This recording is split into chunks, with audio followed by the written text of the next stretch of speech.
আমরা কি করে চালান ছাড়া গেট পাস হয় নাই, আমরা চলে আসি গেটের মুখে, তাহলে আমাদের জন্য যানজট বেঁধে যায়।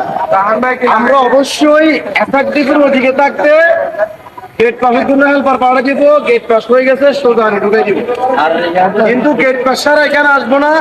আর বিশেষ করে এই পাশে এই যে দেখতেছেন, এই পাশে গাড়ি ঢুকে না, এটা ডিপুর গাড়ি এখানে ঢুকলে আপনি মাঝখান থেকে বাইরে যাবেন না। যদি আপনি ডিস্ট্রিক্ট গ্যালারি ঢুকে যান তাহলে মাঝখান থেকে বেরোতে পারবেন না।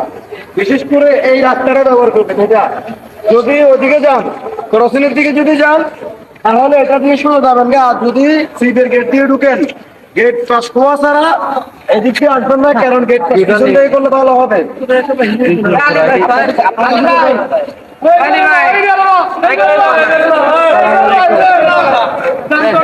সবাই মিলে যদি সুন্দরভাবে সিপিআর গেটে সবাই সুন্দর করে যদি গাড়ি ঘোড়া পার্কিং করে, অবশ্যই সুন্দর করে আমাদের এই গাড়িগুলা সুন্দর করে ঢুকে যাবে। আর আপনারা যে রোডটা দেখতেছেন আমাদের যে ডিগুর গাড়িগুলো আপনারা এদিকে রাখেন,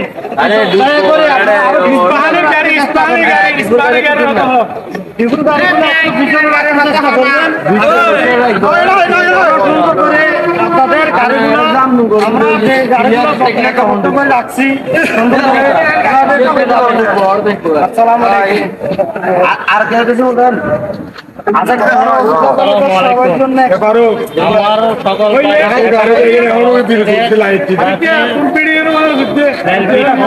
আমাদের ডিপোর গাড়ি লাগবে,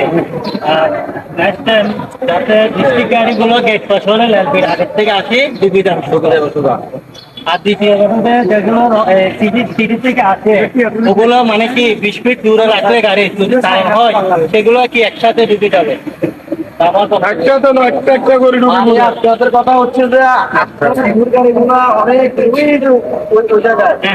এই পাশের গুলো এই পাশে রাখবে, ডিস্ট্রিক্ট যেগুলো সিপিআর গেট দিয়ে ঢুকবে দূর থেকে গেট পাস করে তারপর ঢুকবে। আর এগুলো ক্রসিং বা ওইদিকে যাবে, আসি চলে যাবে। এটা হলো তার কোনো যানজট হচ্ছে না।